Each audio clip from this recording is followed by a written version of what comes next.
इमारतों की सड़कों ने सारे जंगल के पेड़ पौधे निगल लिए।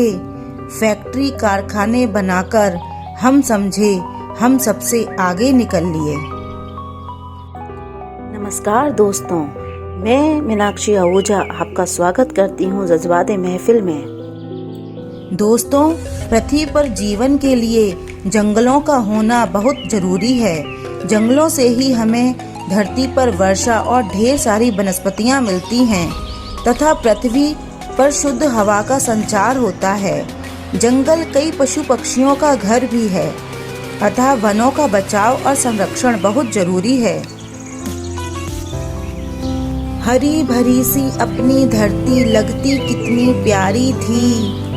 हरी भरी सी अपनी धरती लगती कितनी प्यारी थी। जंगल ही तो इसकी शोभा थे, इनकी दुनिया तो एकदम न्यारी थी। जंगल ही तो इसकी शोभा थे, इनकी दुनिया तो एकदम न्यारी थी।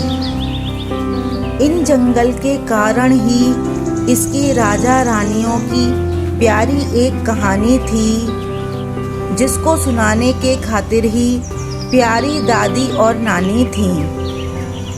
मोगली और बगीरा की दुनिया की ये जंगल ही तो निशानी थी, जिनको सुनकर बड़ा हुआ बच्चों का जीवन उस कहानी की दुनिया अजब निराली थी।